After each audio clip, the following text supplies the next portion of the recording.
عقد کی دعوت، نکاح کی دعوت، یعنی نکاح ہونے کے بعد جو دعوت ہوتی ہے بچی والوں کی طرف سے، جسے عقد کی دعوت کہتے ہیں، یہ کہاں تک جائز ہے اور کہاں تک جائز نہیں ہے، اس کو ذرا غور سے سماعت کریں۔ اصل میں نبی کریم صلی اللہ علیہ وسلم اور صحابہ اکرام کے زمانے میں یہ عقد کی دعوت تھی ہی نہیں، اسلام کے اندر عقد کی دعوت ہے ہی نہیں، اس بات کو ذہن میں رکھیں،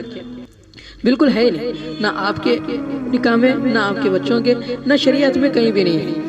جو نکاح کی دعوت ہوتی تھی، عقد کی دعوت جو ہوتی تھی، وہ بس 4 لوگ گئے، 6 لوگ گئے اور بچی کا نکاح پڑھوایا اور گھر لا لیا، بس مسئلہ ختم۔ زیادہ سے زیادہ چائے یا زیادہ سے زیادہ جو 2-4 آدمیوں کو کھانے کا اہتمام ہو جاتا تھا اور لڑکی کو لے کر آتے تھے۔ پھر اب اتنی بڑی جو رسومات پھیل گئی کہ بھئی عقد کے اندر 500 لوگ، 400 لوگ، 1000 آدمی، 2000 آدمی کی جو دعوت ہو رہی ہے، اس کی ایجاد کہاں سے ہوئی ہے، ذرا غور سے سنیں۔ اصل میں پہلے زمانے میں راستے،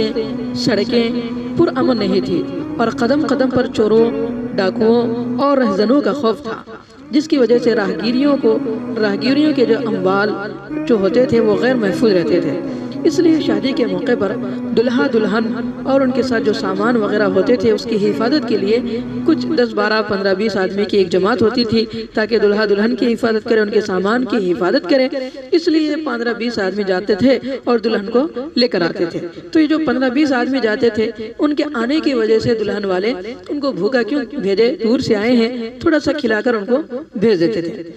بس یہی یہاں سے سلسلہ شروع ہوا۔ اب اس کے بعد وہ 20 گئے، 25 گئے، 50 گئے، 100 گئے، 200 گئے، 400 گئے۔ اب تو نہ کوئی راستہ خطرہ ہے، نہ کوئی سفر خطرہ ہے، کوئی چیز نہیں، ہر جگہ یہاں پر امن ہے۔ یہاں بلکہ ہمارے پورے شہر اور پورے ہمارا ہر جگہ جو ہے سو امن ہی امن ہے، یہاں پر کوئی خطرہ نہیں ہے۔ لیکن اس کے باوجود بھی اتنی بڑی جو دعوتیں کی جا رہی ہے، یہ ایک رسم ہے جو ہم لوگوں نے بنا لی ہے، تو اس وجہ سے یہ اتنی بڑی دعوت ایجاد ہو گئی۔ لیکن اب اس کا جائز ہونا، ناجائز ہونا، ذرا اس کو بھی غور سے سنیں۔ شریعت سے تو اس کا کوئی تعلق نہیں ہے، لیکن اب یہ دعوت کھانا جائز کہاں تک ہے اور کہاں تک نہیں ہے، تو حدیث کے روح سے یہ بات سمجھ میں آتی ہے کہ اگر لڑکے والوں کی طرف سے زبردستی ہو کہ بھئی عقد کے اندر آپ یہ مٹن پکائے یا یہ پکوان پکائے، یہ پکوان کریں، اور وہ فنکشن ہال میں اگر کریں، زبردستی لڑکے کے والوں کی طرف سے ہو اور یہ کہے کہ بھئی ہمارے شان کے مطابق عقد کی دعوت ہونی چاہیے، اب بچی کا باپ مجبور ہو کر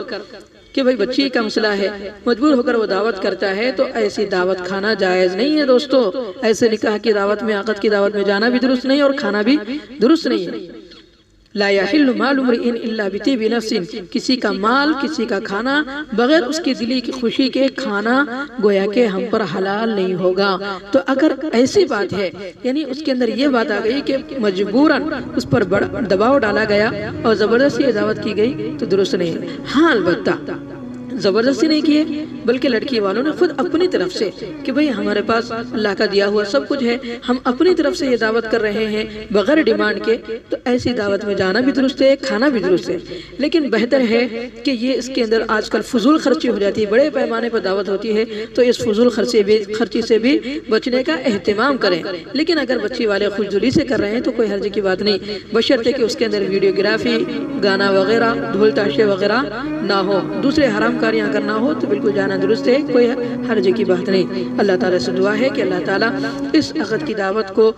شریعت طریقے پر، شریعت کی طریقے پر بالکل سادگی کے ساتھ ہم سب کو کرنے کی توفیق نصیب فرمائے، اور جو زبردستی کی عقد کی دعوت ہوتی ہے اس میں جانے سے اللہ ہم سب کی حفاظت فرمائے، اور وہ عقد کی دعوت کا جو کھانا ہے کیونکہ وہ حلال نہیں ہے تو گویا کہ حرام ہوگا، تو ان حرام لقمے سے جس سے عبادت کی لذت چھین جاتی ہے، پیٹ میں جانے کے بعد ایسے لقمے سے اللہ ہم سب کی حفاظت فرمائے، ایسے کھانوں سے ہم سب کی حفاظت فرمائے۔ تمام مرد و حضرات سے اور تمام عورتوں سے گزارش عاجز کرتا ہے کہ ان رسومات سے بچیں اور ان زبردستی دعوت کھانے سے اللہ ہم سب کی حفاظت فرمائے۔